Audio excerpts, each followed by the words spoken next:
Hello and welcome to everyone, both for those who are watching us now and who will be watching this event later. We hope you will find it interesting because today we are talking about digital explorers. And by digital explorers, I refer to actually two different things, or not that different, depends how you look at it. So I talk about a very specific program that will be presented later by myself. And we also talk about a wider community of digital explorers because we think it's an identity that should be close to heart for those in tech because we talk about curious and open minds, and we believe that these are the things that are very much needed if you want to be at the forefront. I'm Mantė. I'm co-founder of AfriKo, a nonprofit organization that is busy building connections between Baltic and African countries. And AfriKo is also one of the leading partners implementing Digital Explorers program. So today on the agenda, I will not be on my own. Well, I will present the Digital Explorers program and an invitation to join this program for Lithuania-based ICT companies. We will also have a discussion on the pros and cons of having an international team. And while we don't promise any silver bullets, I'm sure the speakers will help you to find one or another recipe how to build those international teams. We will also have time for questions and answers, so feel free to type your questions into the chat, and the moderator will make sure to ask them of the panelists. So with that, I'm moving to digital explorers. So who are digital explorers? We say that digital explorers is a mutual growth-based and long-term collaboration between Baltic and African ICT markets.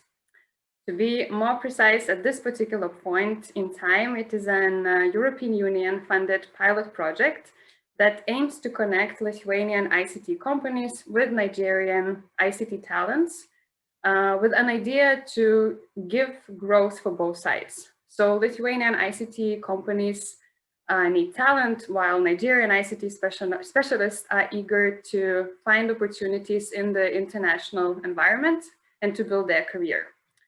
And we already implemented the first round of the project, and throughout 2019 and 2020, we brought 50 Nigerian ICT specialists that were selected through a very competitive process out of 1,400 applicants. And they came to Lithuania for a one-year career journey, what we call career advancement journey, in a number of Lithuanian ICT companies. And the nice thing about it is that we actually received quite a bit of positive feedback from both sides, from both Lithuanian ICT companies and from Nigerian specialists who were part of this program. Though this is not to say that the journey of digital explorers was without its own hurdles. Definitely there were a number of challenges along the way, but nevertheless, we call it a success. So we decided to move forward and to do it again. But before I talk about that again, I would like to address a couple of whys, which I guess you have in your mind. So why digital explorers? First of all, there is a huge demand for ICT specialists in Lithuania and globally. So we started this digital explorers with an idea that we would like to help Lithuanian ICT companies to find the right talent, to help them onboard that talent in Lithuania, and to help them navigate the migration procedures, because unfortunately they are still too complicated in Lithuania. So this is basically what Digital Explorers program does. We identify the right talent in Nigeria, we organize the whole selection process, then we match them with companies, and we help the whole process to come to Lithuania, both when it comes to organizing different logistics and organizing different legal documentation processes, etc. So basically, you can call us a market intervention, a certain market intervention that aims to help Lithuanian companies, Lithuanian ICT companies internationalize. I guess another why is why Nigeria. And there are different reasons for that. Some are more rational, and we are actually not unique in this approach. So Nigeria has a huge young tech-savvy population. And realizing this potential of Nigerian talent pool, such companies as Facebook, Google, Microsoft have already invested in local tech ecosystem. Besides that, Nigeria is also Africa's largest economy that has ICT at the heart of national development and economic diversification strategies, which presents a market opportunity for export-oriented Lithuanian ICT companies. So these are the rational reasons. But then, of course, there is also joy in it. We do like to travel there, and to be honest, Lithuanian companies that we brought with us together to Abuja to organize huge hackathon during the first round of the project shared the same feeling. It was, of course, before the world gone bonkers, and it was still possible to travel, and we hope to do that again. But definitely, it was a big part of the journey that we really do hope to repeat. So these are all the beautiful things and all rational things that informed the Digital Explorers program. And now we are moving forward with the second round of the project.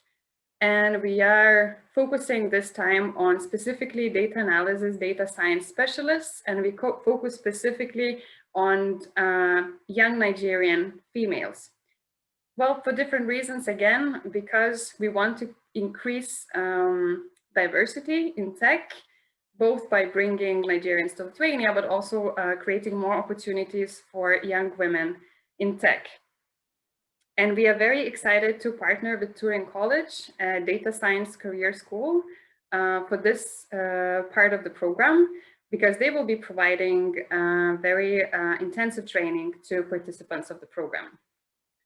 Another important thing to mention is that this time we are doing a traineeship program, which is different from the first round, because during the first time it was specifically employment program. And now we are talking about traineeship, which means that we will bring up to 15 Nigerian women to come to Lithuania for 6 months, placements at the companies, and then the training by the Turin College. So that is not an employment program, but rather a traineeship for entry-level professionals. To give you an overview in a nutshell, what it means to be part of this program and how it looks like. So we have 3 main stages. What we call creating a match, helping the match to be perfect, and making it easier to say goodbye. So we are now in the creating a match stage, which means that throughout January and March, we were selecting the pool of candidates. We actually started way earlier, but yeah, let's leave it there because COVID, pandemic, and so on. But right now we have a pool of 21 candidates for the program to be matched with the companies. And we already have a number of companies that joined the program and are still looking for more companies. Then once we have the matches, we do what we call helping the match to be perfect. So we organize all the logistics, we go through all the migration procedures for you, and we also organize soft landing activities, which means that we help the trainees who will come to Lithuania to set up their lives in Lithuania, finding where to live, finding ways to navigate in the city, and so on. Important thing to mention that even if your company is still working remotely, that's fine, but we will still bring the participants to Lithuania to work remotely from Lithuania, because there are different infrastructural issues working from Lithuania, and we understand that there are different technical sensitivities as well. So they would be based in Lithuania. So throughout this period of 6 months, we would kind of hold both your hand and the hand of the trainees to see if everything is going fine, to help you navigate perhaps different cultural differences that are not as challenging when you have an open and curious mind. But what's important is that we're not leaving you, just the two of you in a way, the company and the trainee, but we are supporting you alongside. And besides a placement at your company, the girls would have a Turin College training. And then after 6 months, we have a stage that we call making it easier to say goodbye, which means that the girls will be going back to Nigeria and will get support there to meaningfully use all the skills that they acquired in Lithuania to support the local tech ecosystem. So in summary, if your company is interested in being part of this journey, this is what you get. You get an entry-level specialist who has data analysis and data science skills. We have different levels of skills, but we emphasize that this is an entry-level skills, which means that is a traineeship, it's not employment.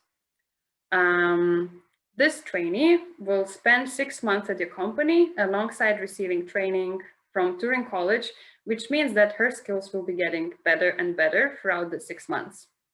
And we as a program organize all the logistics and cover relocation and accommodation costs for the trainee. Talking about what it takes from the company to be part of the program, we have 3 things. We need your vision, so we could identify the best profiles for your company. We would like to hear what kind of hard and soft skills are critical for your company, whether it's SQL, Python, Tableau, or anything else, so that we could match the best candidate for you. We also expect a tiny contribution to support the program, which is 1,800 euros per explorer. So if you take 1 trainee, it's 1,800 euros. If it's more than 1, then we add more. But this is the price for the whole 6 months period. And we need a bit of your time because you are the ones who are making the final decision. So while we select candidates and we give you a few profiles to choose from, you would be the ones making the final decision. So we need the right personnel, whether HR or tech people or both, to interview and additionally test the selected candidates. So from the nutshell, moving to why join or not join the journey. These are like few things that we heard throughout our first round of Digital Explorers. Why would companies say no while they are actually interested in diversifying their talent attraction strategies? Some of the things would be like, we are used to talking in Lithuanian and this is a huge transformation.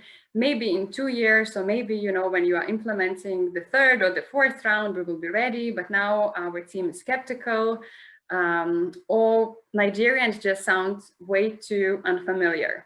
So while this whole skepticism was prevalent among a lot of companies, there were also quite a few companies that decided to join the journey and found this journey transformational and meaningful, not only creating a different environment in their teams, but also opening up their talent attraction strategies, basically opening the borders and not only focusing only on the nearest countries here, but thinking much more globally about where to find the right talent. And these are the things to think for you about why to join the journey. We think that Digital Explorers provide a great opportunity to try to build an international team with the support from a site. It's really not expensive if you think what it would take for a company to try to look for the right talent themselves, to try to go through all the migration procedures. While in this case, we are doing everything as a program. Additionally, you also contribute to making this world a better place. And initially, we didn't think that it was such an important thing, but we realized that a number of companies actually joined the program because they thought that it is a really nice project to involve their existing teams in, and found it also from the perspective of talent retention. Additionally, we provide training on diversity and inclusion in tech, and it will be delivered by really great international field professionals. I would say that one more very important thing is that you would join a community of like-minded. Because the companies that join this program, we think that they are already further ahead in a way, and most of them are actually really happy to share their own experiences, what it means to onboard internationals, how to build this international team, how to do it again, how to do it better, what didn't work, and so on. So we also try to organize some knowledge exchange sessions among those companies. And hopefully with COVID somehow going away, we will be able to have more of it, and hopefully not only digitally. Another thing is that we have a team well equipped for the journey ahead. We as AfriKo have been working in this field for a while already. We are working together with Enterprise Lithuania here in Lithuania, and we also do have our dear partners in Nigeria, Ventures Platform Foundation, that are helping us to navigate the Nigerian side of the project. So with that, I would like to invite you to join the journey. Reach out to us if you would like to have a trainee helping you to create a different environment, to create more diversity in your company. Yeah, just reach out to us.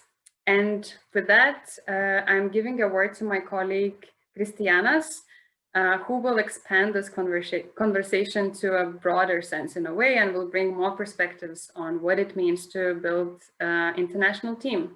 So over to you, Kristijanas.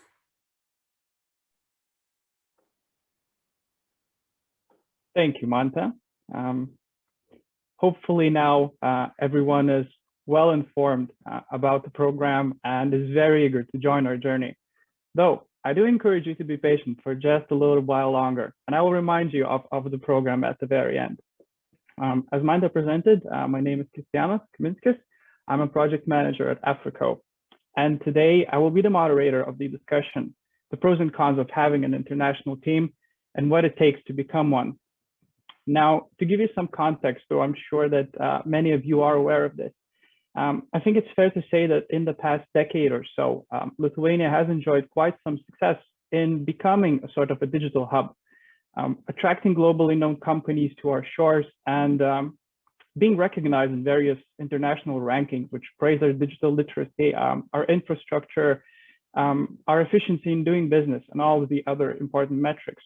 But with becoming more international and more global, our challenges became more global as well. And as Mantė already mentioned, one of them is the growing demand of talent, especially in the sector of ICT. And year in and year out, we keep hearing about the increasing demand for such talent globally. And I think a great way of illustrating this is with the Lithuanian context.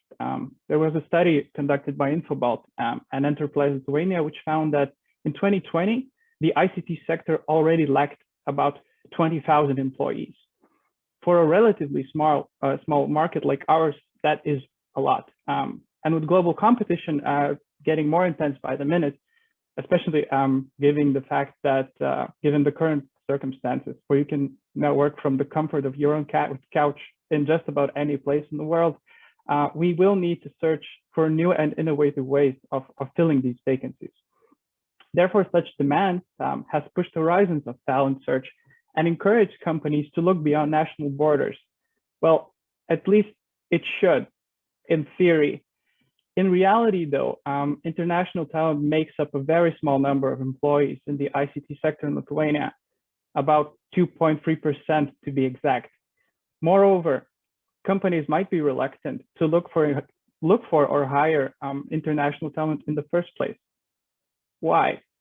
Perhaps there are potential misconceptions about the process or about the talents themselves.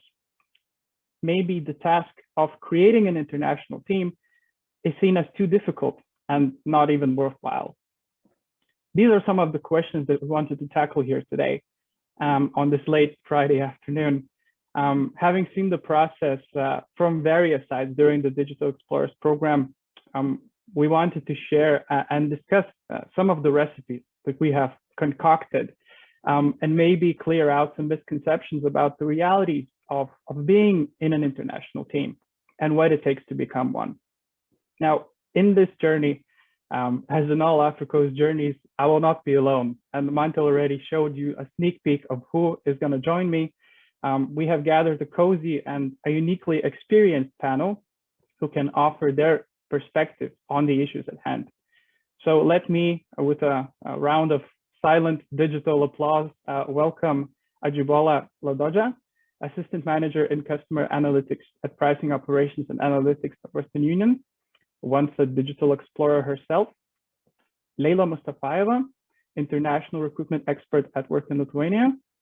And Nerijus Eimanavičius, Tech Lead at Telesoftas, who has been a part of the Digital Explorer's journey and has helped us out on numerous occasions on being a champion of the program.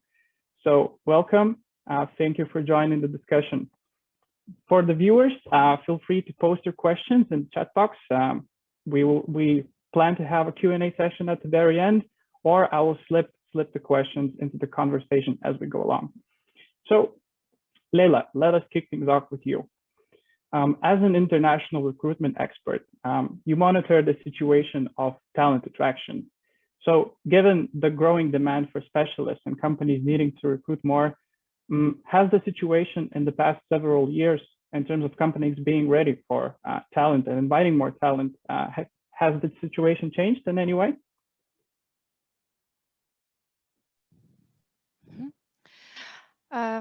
Hi, Kristijanas. Hi, everyone. First of all, thank you for inviting to this discussion. Let me answer to this question, first of all, from the Work in Lithuania perspective, right? So at Work in Lithuania, we feel that actually the situation regarding companies inviting foreign talents has indeed changed in past several years, right? So first of all, this change is reflected in the fact that since 2018, because in this year our program was actually established, the number of our partner companies, that is companies that are open for hiring specialists from foreign countries, has grown from 60 companies to 190 companies. Another thing is that the number of foreigners working in our partner companies has also increased, so almost fourfold in the last 5 years. And also the share of foreign employees in these companies has also grown from 2% to 5.5%, more or less. Talking more generally, the number of highly qualified foreign specialists generally in Lithuania is also on the rise, let's say. The amount of foreigners with high qualifications working in the country has also increased almost 50% in the last 5 years. Though, Kristijanas, as you mentioned before, still the number of highly qualified specialists coming from foreign countries, if we compare with those of non-qualified specialists, is growing very not that fast, let's say, as of those of non-qualified specialists that are coming to Lithuania.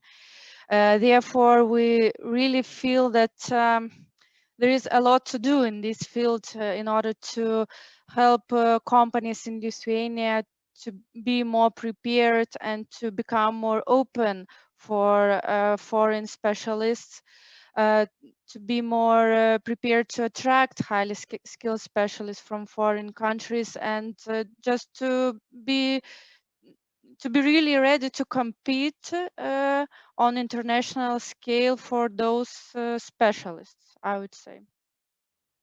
Yeah.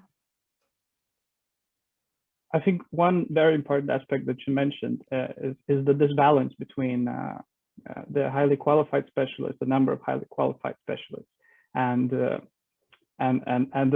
other foreign workers that are coming into Lithuania, and that this really needs to be addressed. I think we'll touch upon it later.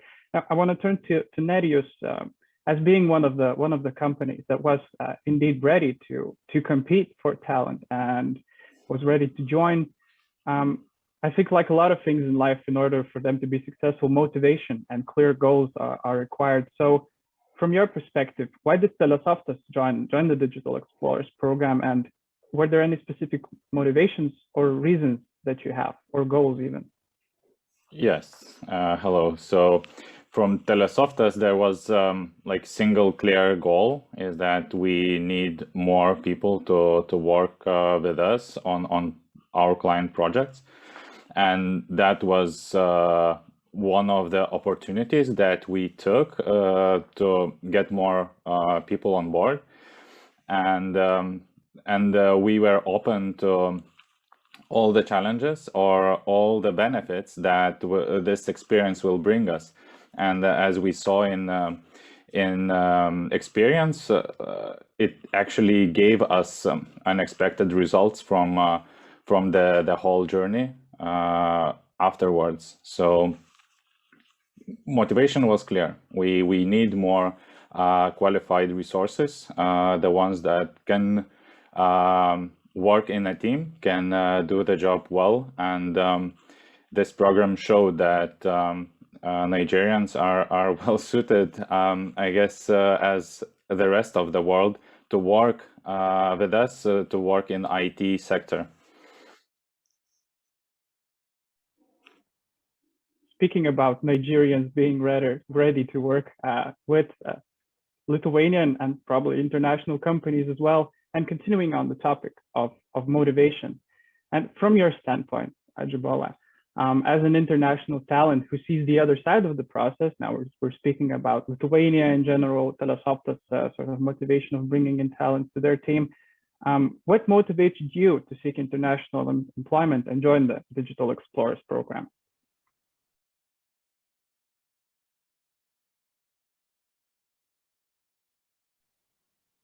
Hi. Hi, everyone. I think this is a very interesting question, and I get it like all the time. So for me, it's kind of twofold. So the first thing was that I was looking for a change, really. I was in a great company that had like amazing people, but I wanted to be able to compete internationally. So that made me, become really open-minded. So I was, open and curious to see what the world has to offer and all of that. And then I found a link talking about Digital Explorers. I opened the link and I felt, what is the word for it now? I felt like a fire. It was ignited. So I went through the process. We had like interviews, we had tests, but at that point I still had like a lingering doubt. Like I wasn't completely sure until I got to Abuja, and then we had like a week-long hackathon that was amazing. And so we had like recruiters, we had trainers from Lithuania, we had projects we worked on, we had mentors. We basically went through a week-long, really, really strict and very rigorous process. But what really changed it for me was when I heard Mantė and Igenia really talk about the project, the passion that they talked, the passion in which they talked about the project. It just made me realize that this is the kind of project that I want to be part of. See, Digital Explorers actually does way more than merging, say, ICT tech, ICT talent to the tech world. It does way more than that. It provides a sense of community, a sense of belonging, a sense where so many products could have come out of that 1 week-long project. And it just made me realize that if we can do this much in 1 week, think about what we can really do in a longer period of time, given the amount of resources that we have. So I think that week was the motivating factor for me, the passion they brought to the table, what the project itself is about, and the fact that, at that point, the week was so amazing that even if I didn't continue, it would have been worth it for me. But the fact that I was able to, continue the journey and finish the process, it was really amazing. So my motivation basically would really be the passion of the project, what the project stands for, and how the project has been able to change lives. There's some changes that you cannot really measure with metrics and KPIs and stuff, but there are changes that you would see in it would come to manifest in years, and over time you would actually look back and realize, how much help or how much of a jump, taking a particular step was. So I think for me that was it. It was just awesome. It was an awesome experience. And did you have any concerns about moving to a foreign country, like before even knowing the very structure of the program? And did you fear something that would happen but didn't? Well, I don't know if you've met Nigerians. We're pretty resilient. By nature, we're pretty resilient.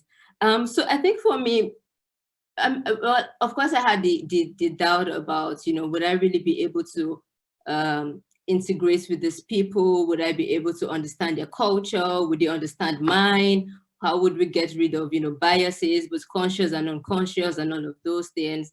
But I think what I underestimated a lot was the psychological effects that moving would cause.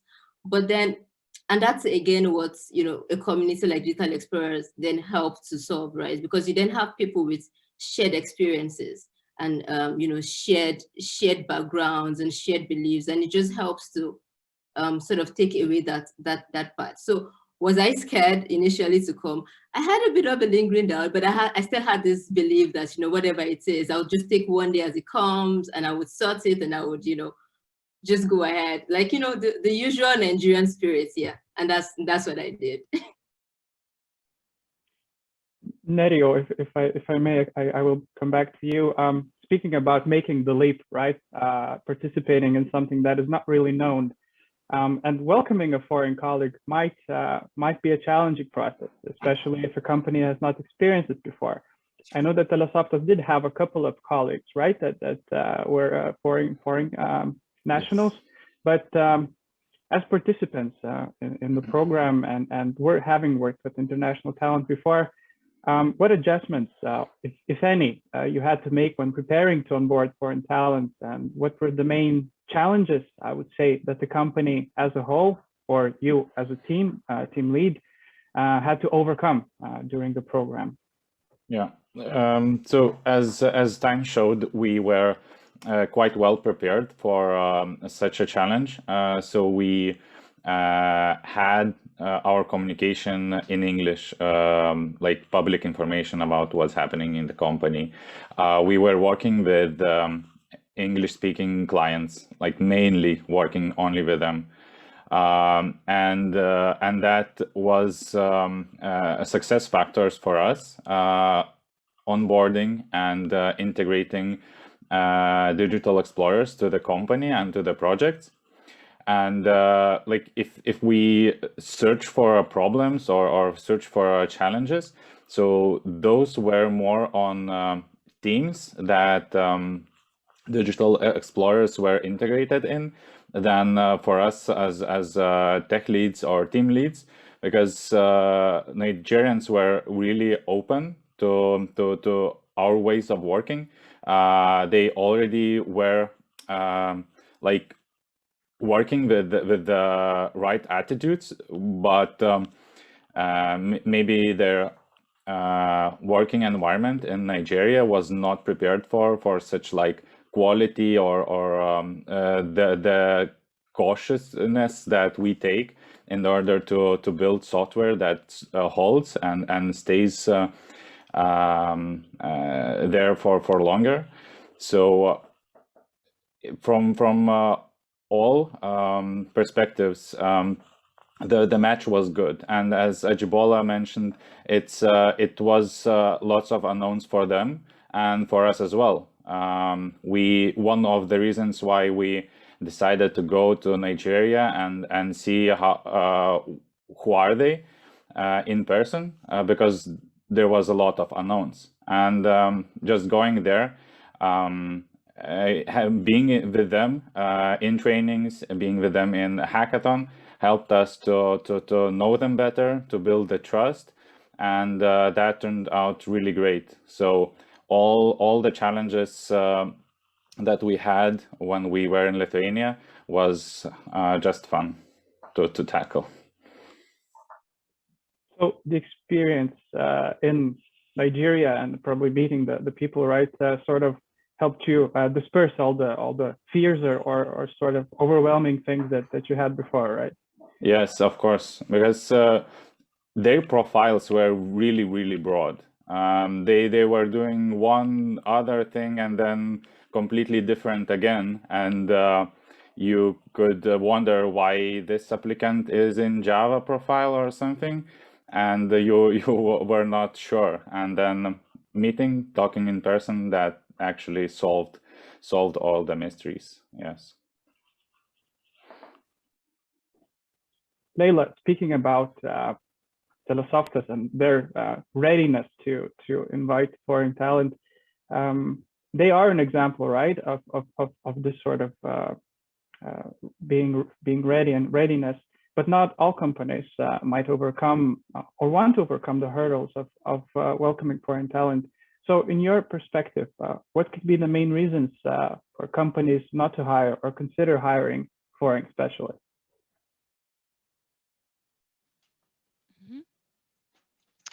Well, the reasons vary, right? I would say from my own experience, the most frequent answer the companies give to the question, so why you're not, let's say, hiring foreign specialists, is long and complicated migration procedures. Many companies, I believe, are afraid of these procedures because they do not know, they actually do not know how long they will take, how much they are going to cost to the company, and etc. Right? But as I've noticed from my own experience, that in many cases, once the company goes through the migration procedure, it doesn't seem that complicated or it doesn't seem that expensive or long anymore. So, of course, the procedure's length and cost might vary across individual immigration cases, let's say, but I also have to say that the blue card procedure for third country highly skilled specialists became way easier in the last 2 years. Another thing is that a lot of companies are saying that they do not receive quality applicants. And I believe it's very important here to emphasize that tech specialists, especially tech specialists or highly qualified specialists, they usually do not apply in great numbers, right? So therefore, we often recommend companies not to limit yourself just by applications they receive, and start taking some more active steps. For instance, start headhunting specialists from foreign countries, or at least participate in some kind of programs as, for example, digital explorers, right? And you might also ask, so, but why are companies not willing to take those active steps? Why they're just limiting themselves by the applicants, right? And the most common reason here is perhaps, I would say, a general uncertainty and inexperience. So basically, as also Nerijus has mentioned, they didn't know about the Nigerian market, right? So the majority of companies, they do not know foreign markets. They do not know where to start.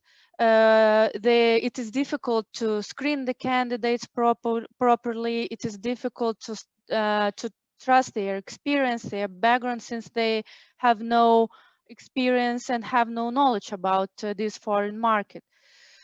So yeah, I believe that this is another reason, but also I also believe that there is just a common fear that a foreign employee won't fit into the company or into the team culturally. And because of this, the company fears that they will lose a lot of time and money that they have already invested to this candidate. What I also noticed, as already was mentioned in the beginning of this event, is that, which is actually true, a lot of companies that are considering to hire foreign specialists, they are considering to hire them from neighboring countries, right? And they are kind of afraid to hire candidates from remote countries. And here are those reasons: the uncertainty, the lack of knowledge about foreign market, the fear that they will not fit culturally to the team and to the company, and so on and such. Thank you. Yeah, and I think the Digital Explorers program kind of fits into a lot of these problems, where we try to help companies experience the migration procedures so that they can see how to move from step to step, then sort of get to know the foreign markets, as Nerijus before said, sort of test people out to get to know them better and see that there are probably not so many differences after all, and working in the same sector sort of negates all of this. Before moving to Ajibola and for her to speak about her experience of adaptation, I would like to also encourage the audience to pose their questions. If they have anything that's not clear in terms of the process, we have 3 great panelists to sort of share their experience and which they went through various steps of the migration of attracting foreign talent and integration. So Ajibola, going to you. You seem to have successfully adapted to the Lithuanian environment, both business and cultural, and we're very happy to see you still here in Lithuania. So what helped you integrate or adapt to the workplace environment, and what adjustments did you have to make personally when arriving to a country which you probably, did you know about Lithuania before coming? Be honest. Of course not, no. So I mean, in all honesty, I'm still integrated and I'm still trying to adapt, because there are new nuances every day. And but personally, what helps me, or what is helping me integrate is would be my colleagues. So I find that having a buddy system works a lot, especially in the workplace, and that has worked for me in terms. So for example, I had a buddy that was assigned to me, and we started, talking before I resumed. So I started my first day with a sense of what to expect. I started my first day with, some semblance of, what the team is like, just to get a feel for them. And I think what is also helping me integrate is the fact that, we have clear project onboarding sessions. So for like a couple of weeks, a couple of months, you have projects that, have been worked on, or projects that are being worked on, but maybe not as time critical as other projects. And you kind of go through that as your integration and onboarding experience, right? So what happens in that process is that you learn a lot of things, right? So you learn how to unlearn really fast. And I think that's probably really, really important. You learn how to unlearn, you learn how to question the way you think about things, you learn to bring your own experience in a safe place, because it was kind of like a sandbox, right? So you can talk and say, this is what I think, this is what, you basically had a safe place to make mistakes, and it wasn't really going to impact, the entire business as a whole. So, yeah, and I think that what also helps me integrate, like I said, I'm still integrating, is kind of learning how my colleagues communicate. And I'm not talking about learning the language. I would not try. I think I can only speak three phrases in Lithuanian. But what has helped me, or what is helping me learn, is learning how they communicate, learning, if they're going for lunch, I go with them for lunch. If we, like times like this where we cannot meet, I have coffee breaks with my team, we just set some time and just talk.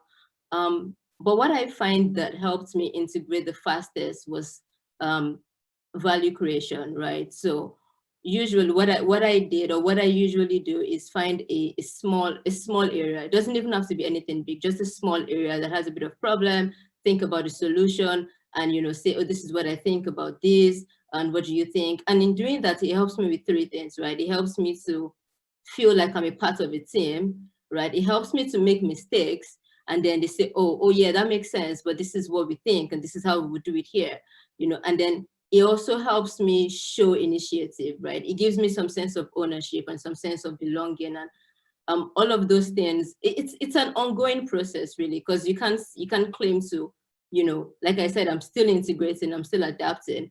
But yeah, so those are the things that have really helped me. And when the challenges get too much, luckily for me, I have my fellow digital explorers, because we all have shared experiences in different companies. And then we can say, oh, okay, I'm going through this at work. What do you think? Am I overreacting? Do you think I should do this? Do you think I should do that? And they say, oh no, this is not what it is. We also experienced this, and this is how we, went through it. So basically, the people at work, the kind of environment, this kind of safe environment that, you know, work gives me, and then my colleagues as well, or I don't even know how to call them, my family, basically, for lack of a better word. They also help with the psychological part. So I think that's for me. That's what's currently helping me integrate. All right, and I want to just stick with you for a moment longer. So you have the family to help you integrate. But what about the company? What should it do or has done to make you feel welcome? I know these are times that are crazy, as Mantė said in the beginning, but how do you experience the company's efforts to make you feel welcome, and in general, what you should the steps should be? So I think that honesty would probably rank the highest on my list. So being clear and honest in your expectations, in your communications, in your feedback as it's happening. I mean, just tell me as it's happening, and don't wait for like 5 months or until after the program to say, oh, okay, we think you should have done better at this point. I can't even remember what happened 5 months ago. So just being clear and being honest in that really, really helps. Understanding that having an international employee in your space actually brings a lot of different perspectives and different ideas and different beliefs. And you should be able to create a safe space for that employee to be able to really, you know, voice how they feel and really talk about what they're going through and all of that. I also think that it's very important that you let the existing employees know that, you know, an international employee is coming, and so that they can kind of start to prepare psychologically for how to receive them. Like Nerijus also mentioned about, you know, having how they were communicating in English prior to the resumption of these employees. It helps so that shift when a new employee comes is not too radical. They also don't feel slighted. There's not a shift of grievance and all of that. So basically, I would think that for the most part, communication is like the greatest thing that I would expect from, because everything really borders on communication. Like, what are my expectations? Be clear about it. What do you expect? Like have like tiny things that I'm supposed to achieve in 3 months, in 6 months, in 9 months. Just let me know exactly what it is that I'm doing. Provide some form of trainings. And I also mentioned this earlier, having like sandbox projects that, you know, new employees can work on. Provide some form of, you know, mentorship. Just sometimes just, and above all, have a little bit of empathy, right? Because before we're professionals, we are humans first, right? So just stop and ask, how are you? Like, really, how are you? Because sometimes when you think someone is not performing or responding in a particular way, it just might be that they are not in, you know, the right frame of mind. So sometimes just having a little bit of empathy, be patient, but still be firm. It's really important to strike a balance between those 2 points.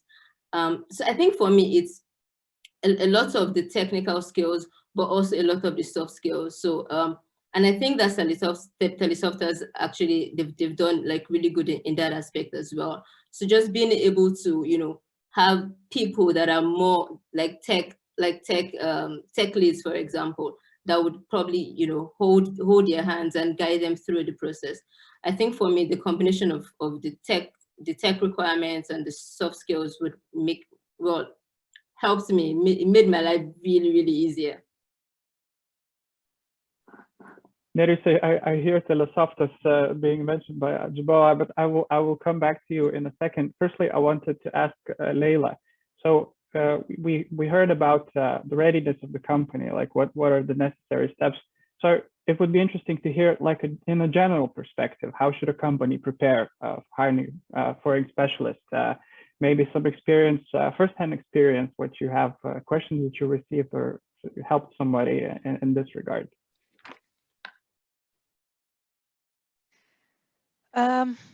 First of all, I would like to react to the things that said Ajibola, those that you mentioned before about the company being honest with the coming employees and all this communication and mentorship. Actually, all of those things are the same things that are applicable for any employees that are coming to companies, right? To communicate about all the expectations that you have to this person, mentorship, etc., etc. But yeah, just talking generally, how should company prepare for hiring foreign specialists? So I would say the company should just start by doing some homework, right? That is self-assessing the team's readiness, the company's readiness to accept foreign specialists, and how well the foreigners would be able to adapt to internal processes, to internal communications, and so on.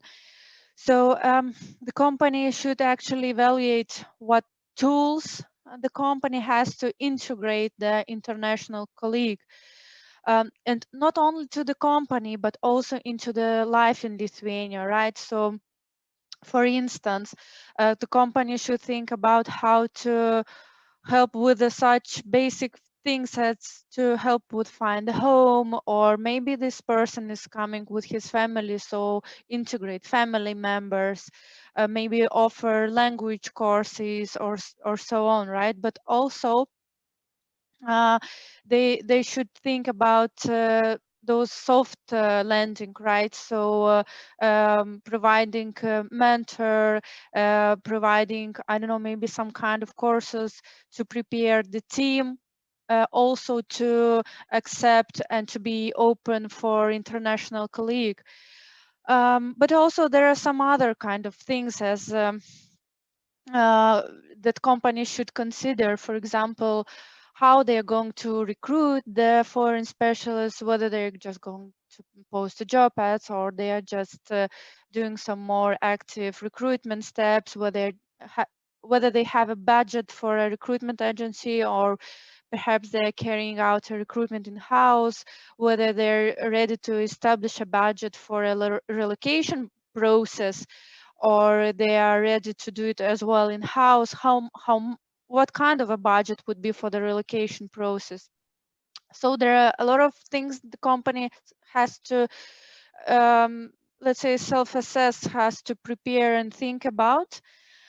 And once they are kind of ready, right, to hire foreign specialists here, work in Lithuania program and team, or let's say digital explorers, I believe we're all ready to lend a hand in this process. And the companies also, they can reach out for some consultation about first steps on hiring foreigners and how they should prepare, or they can start with, let's say, participating in this kind of programs as digital explorers in order to go through all the process practically. Thank you for the pitch. But I just wanted to follow up. You mentioned all of these sort of difficulties and hurdles we need to jump through in order to welcome and be successful in the match. What do you think is the most difficult part for a company? Is it the matching process and finding talent abroad or finding talent anywhere?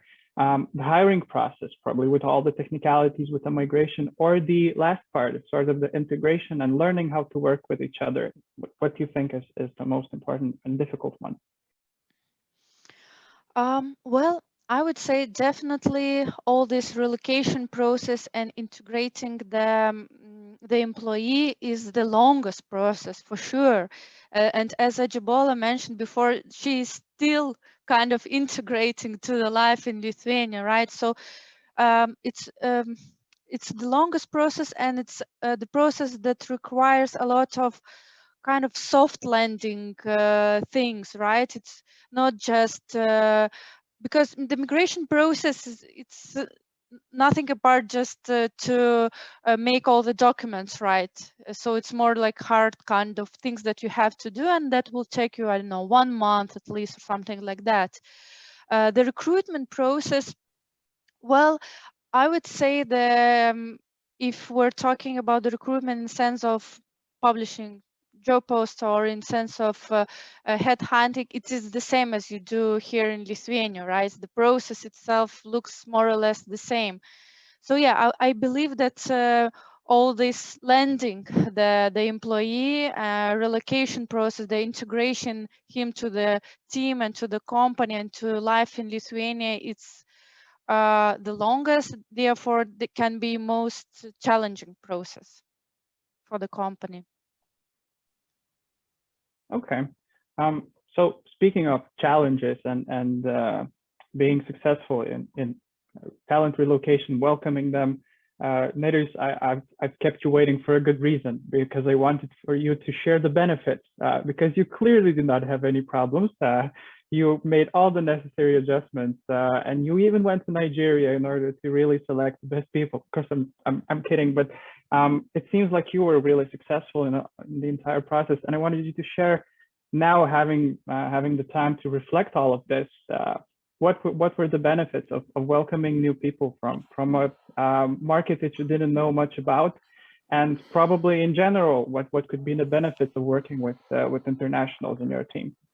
So you can find many benefits when you are adding international people from to your teams, and you can get really unexpected results. And as we were having all, like Ajibola and Leila mentioned, that you want to care about foreign employees as much as you care about your local employees. So we had care. Our CEO Algirdas is all about employee happiness, and we were having like lots of communication with our current employees, and not only about their technical career path, but how they feel in general in the life, how well their life is balanced, and whether they are having a hard time at home, or there's some tension in the team with the colleagues. So we have that covered for our own employees, and then applying that blindly as for the digital explorers, because they are our family now. So that was no-brainer, and that led to success. And then when you add English only speaking person into the team, you get better communication from the team with the client then, because previously they most likely talked in English with client only in the meeting. So you have stand-ups, you have plannings, you have refinements, but you don't do much talking in English at those times. And having a possibility, of course forced now, to use English in daily life, you get better communication from the team in English in those previously like spontaneous meetings. Now you train for that, and you are prepared to negotiate, you are prepared to express your opinion, and so on. So lots of improvements on communication in English with clients from our employees, and then of course cultural change is something that adds his own flavor and affects us differently, and the difference was positive in Telesoftas. And would you say, when looking for specialists after welcoming international talent and having the experience, would you say that having international colleagues is something that would be appealing to new people when they're joining your team? I mean, like, if in your mind, if you're pitching to someone to join Telesoftas, would it be important to mention that you already have experience and have team members from abroad? I don't know. It sounds more of like exclusion, like like they are some sort of I don't know, fancy gadget in the company.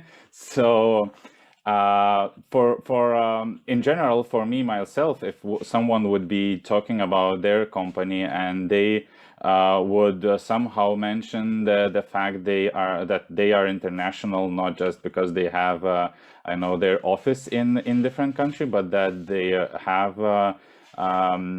they are hiring anyone who has right skills, right personality, then that's a plus, of course. So I don't brag about that in interviews, but for me personally, working in the company that is open to everyone is a big bonus. No need to brag, but just mention it in passing, right? But okay, that's a fair point. You probably don't need to be some sort of excluding these people. They are your colleagues and they're part of the team. So yeah, not using them as a selling point. Ajibola, coming back to you, is I wanted to speak, like, be candid with me, right? You have spent some time in Lithuania. And we keep mentioning that we are ready to bring in foreign talent, and we are English is everywhere. It's easy to communicate. It's easy to go around. Every single service is in English, and we are very great at this. Now, having been part of the process, having been in Lithuania, be honest, how easy it is to be working in our environment in terms of I don't know, cultural differences and just your daily life. Is it easy to get around to just be independent and use all these fancy services that we have? You're putting me on the spot right now. You're putting me on the spot. So I think that there's a huge disconnect between work and normal day-to-day life, right? So at work, I never have an issue with the language. Like, it's fine. Everyone speaks English. Communication is clear. But then when I want to go to a restaurant and the entire menu is in Lithuanian, it becomes a challenge, right? And then I have to, my phone, Google Translate. I have to, try to figure out what is what. I murder a couple of words. But I think for the most part, and honestly, sometimes the language can be a barrier. But for the most part, it's not, because again, we have these tools that help you translating and all of that. I have communications with a lot of people that don't even speak Lithuanian, that don't speak English, and I don't speak Lithuanian, but we still find a way to communicate. Say she sends me a text in English, I reply back in English, it gets translated to Lithuanian. So is it as seamless as it would be in the United States or the UK, for example? Definitely not. But I think it's kind of expected in almost all EU countries where, they have an indigenous language that they're proud of, and, they really want to keep that language alive. I think it's kind of understandable. But for the most part, is it a challenge? Sometimes, is it a challenge that is too big to handle? No, I don't think so. Sometimes it can be, say, if I'm calling someone and they don't speak Lithuanian, I just say English, I speak English, and they say, okay, just 1 minute. Somehow everyone seems to understand. 1 minute, I'll find you someone who speaks English. So they do that. So I think for me, the language, two sides. At work, I'm completely fine. I've never had a problem with the language at work. Outside work, sometimes it can be a challenge. When it's a challenge, I use Google Translate. When I really cannot find a Lithuanian alternative for it. For example, I was trying to buy turkey in the grocery store, and then I translated Turkey, and it was Turkey, and Turkey is like a country, right? So I go around and I'm telling them I want Turkey, and they're looking at me like, you want what now? We sell chicken. Why would you want to buy a country? But then it's just those little nuances. So yeah, that's my honest take on it. Okay, so in terms of the working environment, besides English, were there any, I don't know, barriers or things that you still find a bit annoying, or I don't know, the way that we Lithuanians sort of communicate that you were not accustomed to? You really want to put me on the spot. So I think one of the things that I really like about the Lithuanian workplace is the lack of hierarchy.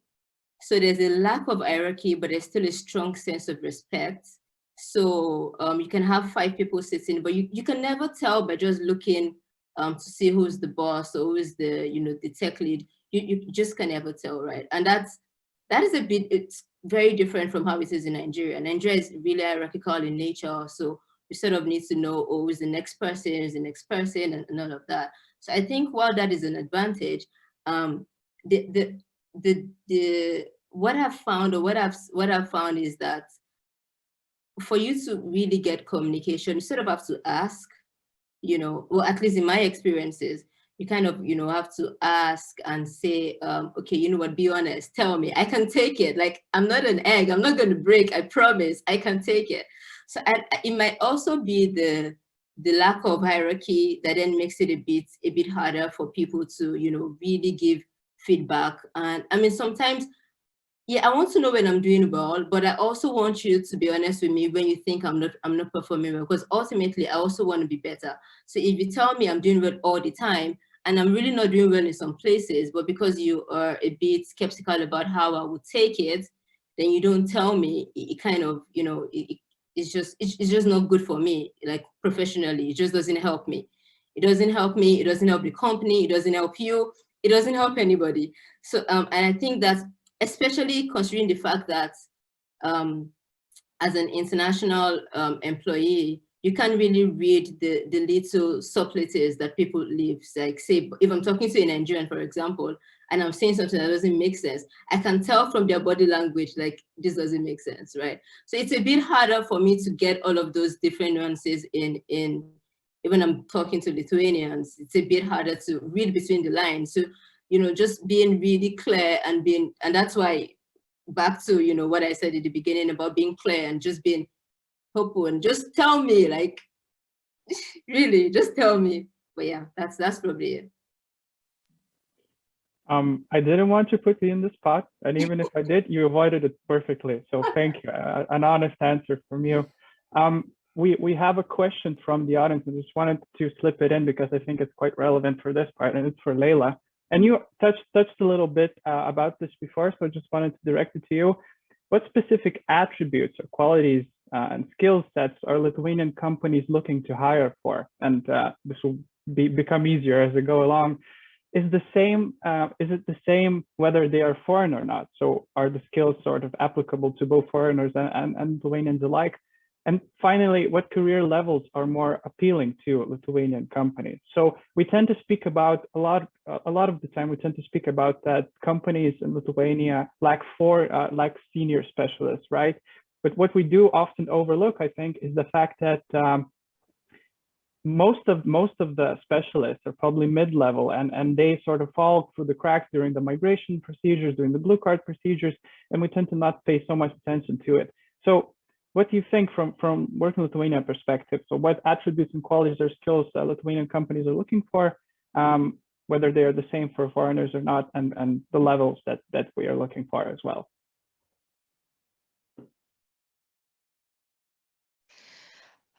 Well, actually, they are similar for let's say for the local candidates, because all the companies, at least tech companies, they declare that they're looking for the same qualities for the candidates, which are to require hard skills, let's say competencies with some technological stack or with some, I don't know, programs, etc.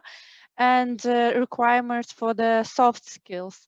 So to be a team member or to have some kind of sense of discipline at work and so on, etc. Because most of the companies here in Lithuania that are open to hire foreign specialists, those are international companies, meaning whether they have offices in different cities in Europe or whether they have headquarters in other cities.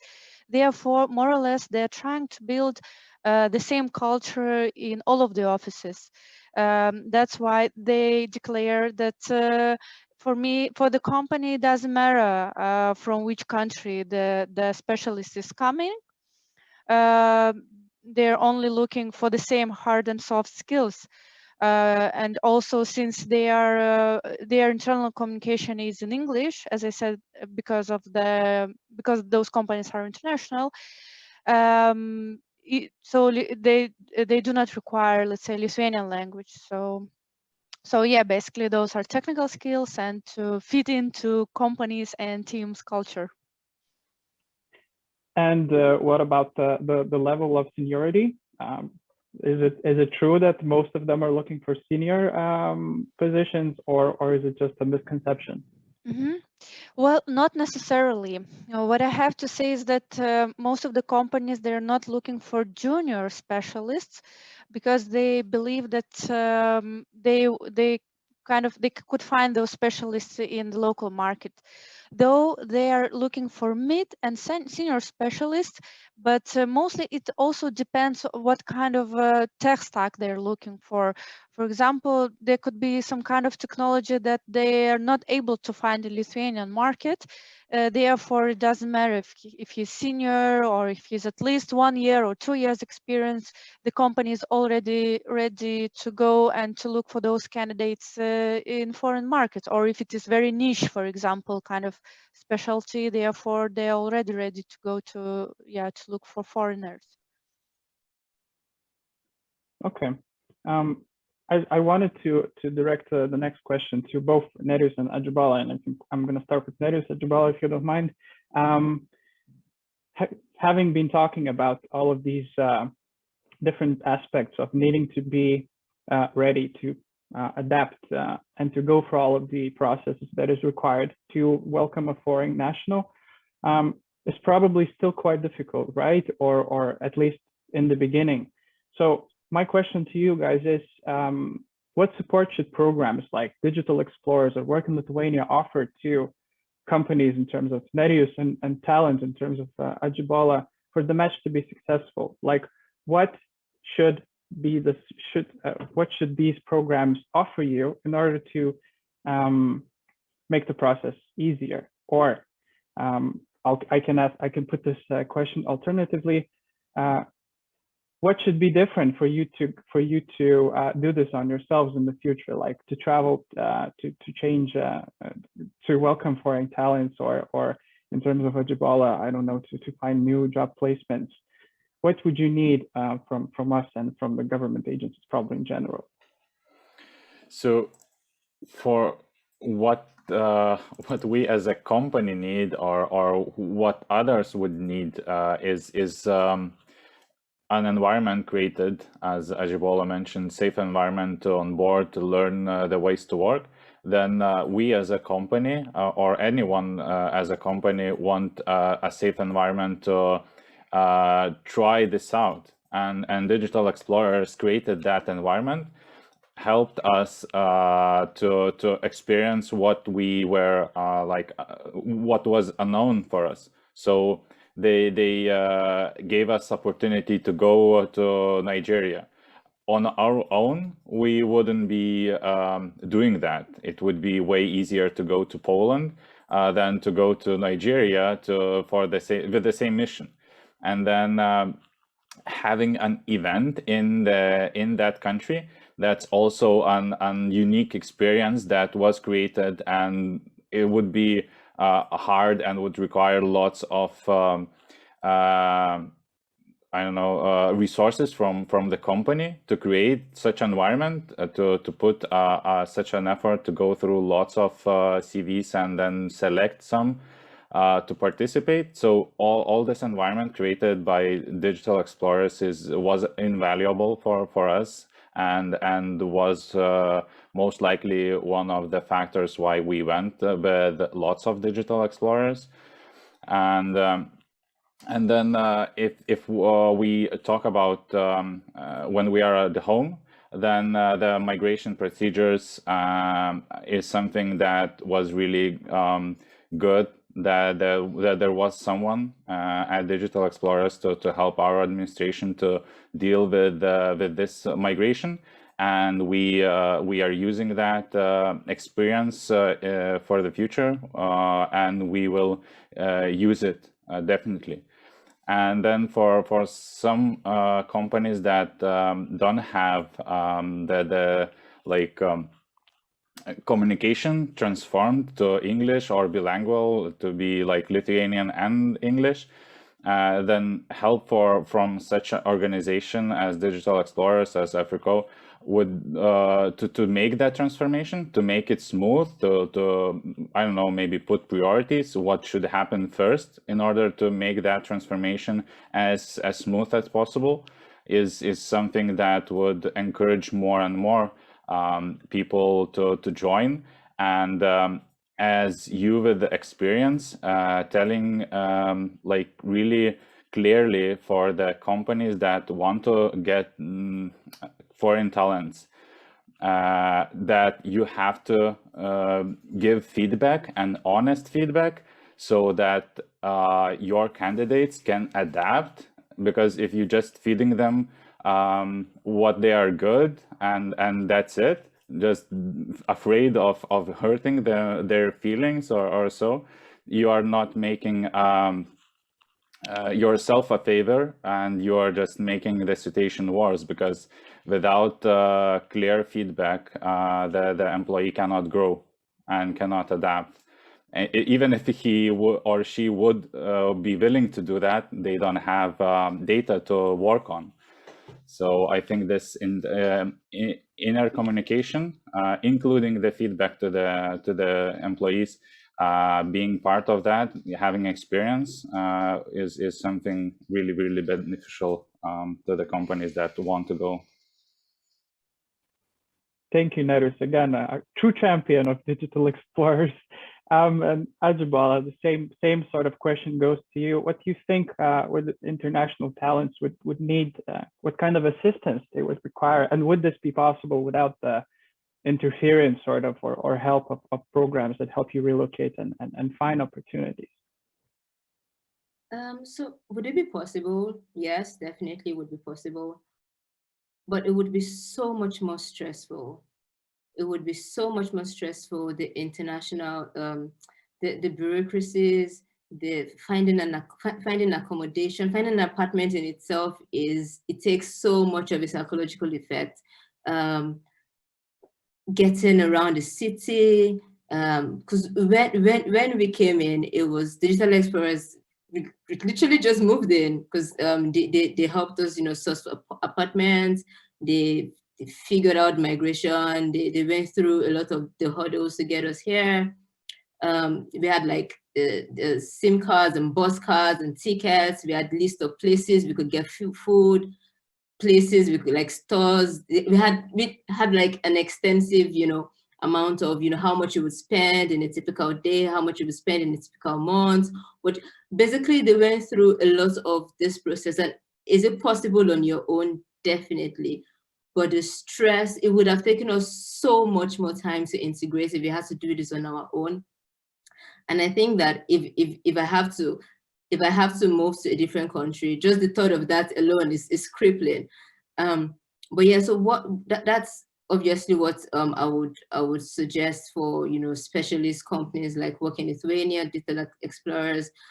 One thing that was also amazing was we had a buddy system, so we all had like buddies assigned, like locals that would meet us and take us for lunch. And I'm really close friends with my buddy right now. I can just drop into a house unannounced, which is very weird in Lithuania, right?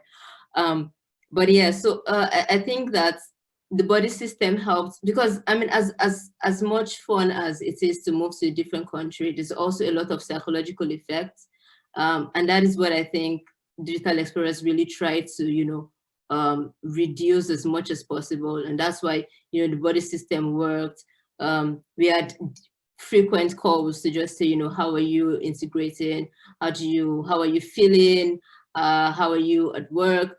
Just basically helping us go through the entire, psychological process. And another thing that I think it's really important is finding a community. So Digital Explorers, I'm sorry, I'm using Digital Explorers as a reference because that's the only thing I have. But Digital Explorers, sort of helps to identify communities before we came in, to say, okay, there is this group and there is that group and there is that group, and whatever you want to join, you're free to join this group. We just want you to know that these groups actually exist. So just in case you're looking for people with shared experiences, you're just homesick, you just crave a particular kind of food that you can't get someplace else, just basically helping us to create that balance, so that when you start sort of get get homesick, there's a little community to fall back on. And I think that's probably okay. There's also one big, huge thing. I can't believe I'm saying this last, but it was also the training aspect of it. So for like the first couple of months, in my case, it was for a very long time, because data scientists, we had like a longer track than the other tech, but we had like trainings after work to just get us up to speed with technologies that are being used around the world, maybe not even just in Lithuania, but just to just ensure that we still remain we still remain very competitive, and we can have that international exposure and really be competitive in that aspect. So I think that's that's probably what I would say about that. Yeah, and that's some great material for us to prepare further onboarding for specialists that we bring into the company. Thank you both, Nerijus and Ajibola, for this. And I would like to turn to Leila for sort of a wrap up. I think in a lot of cases when we tackle complex challenges and tasks, we sort of get lost in the difficulties of the process and can lose sight of the benefits or the main reason for doing something. So if you had to somehow sum up, and I know that this is quite a difficult task, but why is it worth it to hire foreigners in general? Like, what is the main essence of it? Well, first of all, I really believe it is really worth it. Well, firstly, hiring a foreign specialist for a lot of companies here helps with the lack of particular specialists in the local market, right? So, as I mentioned before, if the company is looking for some very special tech stack, or not even very special, not even niche one, right? But I believe the companies in the local market are getting kind of tired competing with each other for the same talents all over, So therefore, searching abroad might be really a good alternative kind of way to fulfill this lack of specialists that you have in your team.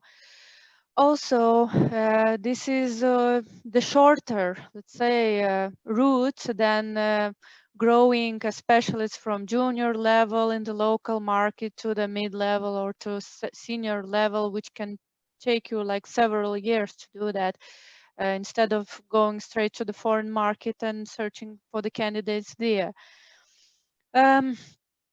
Another benefit, I believe, of bringing foreign specialists to the team is that, well, it could be a great stress testing exercise for the company that could allow for the companies to kind of revise internal processes, communication channels, the company's culture, especially when it comes to the tolerance of diverse people and etc.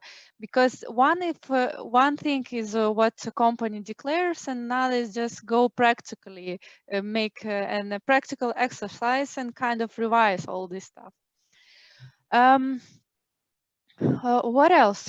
Well, international colleagues, of course, they bring diversity to the team. They could bring really valuable experience to the team, because it's natural that people coming from entirely different place with entirely different perspectives, they can bring you a lot of different kind of ideas, perspective, and so on, which can bring the team or the company to another level, right?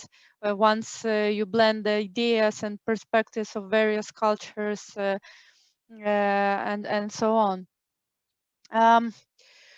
What else? So for other companies, of course, foreign employees can also bring just a reach to a foreign market, right? Which can also broaden the business of the company. And I also heard that a foreign employee, especially when he comes not from the neighboring countries, but from a little bit more far away, could show, since he's coming from from his country to another country which is far away, and he understands that he needs a lot of time to integrate to the culture, to the company, and so on. So in that cases, those employees could show bigger commitment and bigger motivation to work in this company, rather than a local person that was headhunted from another company just to come for a bigger salary or something like that. So yeah, I believe those could be probably the main reasons why it's really worth to hire foreign specialists. I think the main arguments were well put out. So thank you, Leila. And we know all about stress testing in digital explorers. That's kind of what we do. And during this second track with junior specialists, I think this is one of the things that we are trying to make it easier, right? So welcoming junior specialists in a way that they can grow together along with the companies, or sort of allow companies to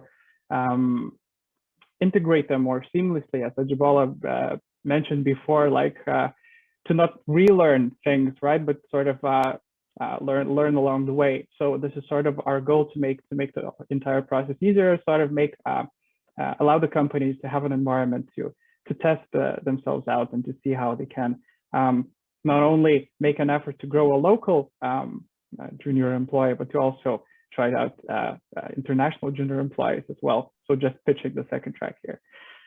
Okay, so having seeing the time, I think, and not having more audience questions, I think, given that it's a Friday afternoon, I think we can wrap this up. And I think that we covered a lot of ground during this discussion, and though there's probably much more to talk about in this area, that is all we have time for today, unfortunately.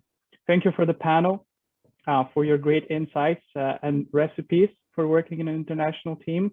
There's one more. Sorry. One more. Yeah. I just got an idea after Leila talked about all the great things, why you should go with this journey, with this experiment, is that foreign talents are safe investments, while others are hesitating. You will get benefits. Okay. Pro tip. Pro tip from a man with experience. So yeah, that's another great takeaway. And I think although it is clear that what we talked about today, it requires adjustments. It requires a lot of intentional planning, being ready, and definitely not easy at first. Like from whichever perspective you look at it, either international recruiter as Leila, or your company representative as Nerijus, or a talent arriving to Lithuania as Ajibola, every single side has to put an effort into the successful match. I hope this discussion did manage to shed some light on the realities of welcoming foreign talent, managing expectations, and sort of creating the successful match. And speaking about the successful match, I did promise you to pitch Digital Explorers Female Track one more time. So now that you know everything about foreign talent, about every single problem that you might face, the Digital Explorers program is open for application. So now that you can close this and just give us a call, write us for every single channel that you can locate us at. Until then, thank you.